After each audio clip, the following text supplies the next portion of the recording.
last week to this week? Just can you help you kind of compare and contrast, just the disappointment after the Ohio game to something as thrilling as beating a team like Georgia Tech on the road? Yeah, I mean, we all know that wasn't us last week.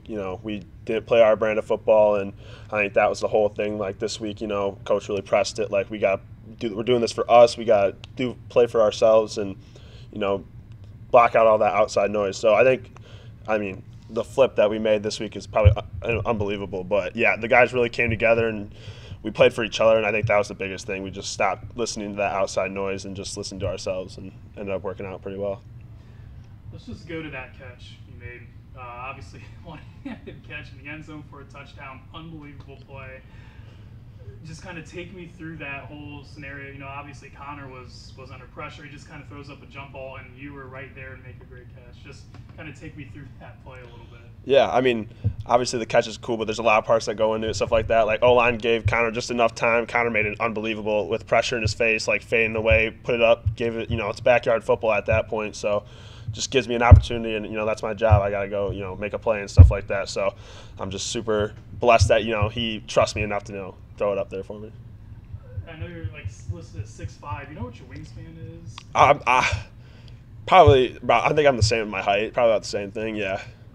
Okay. And yeah. Just obviously, this is your first year at BG. Obviously, come from Central Michigan, and to have a breakout performance like this, obviously a 50-yard gain was huge, touchdown was huge. Just what does this do for you, just confidence-wise, and everything going forward? Yeah, no, it's been a long road, I guess. I didn't really get much out of high school recruiting-wise, and I'm super grateful for Central Michigan gave me the opportunity to walk on there, and I was able to kind of build a name for myself, and then, take the next step in Coach Leffler and, Coach Sue Campbell and, Coach Bear and all those guys, gave me the opportunity to come here and really help make a name for myself. So I'm just super grateful for those guys that, gave me an opportunity to be here because a lot of other people didn't. And so I'm trying to, pay it back for those guys.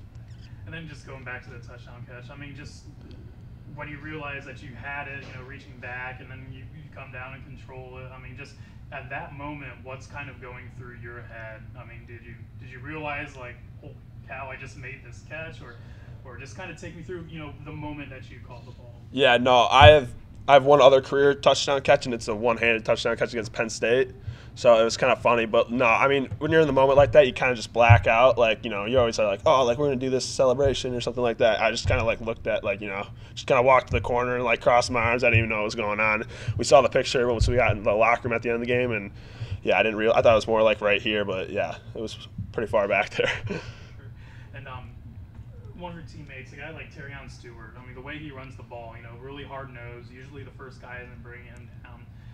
What does he just bring to this team, just from the perspective of he's such a hard-nosed runner? I mean, just what does he really bring to this offense? Yeah, I mean, you guys see what he does on Saturday, but you don't see what he does, Monday, Tuesday. He's the big energy guy on the team. He's there for everyone. He was one of the first guys when I got here to, come up, introduce himself.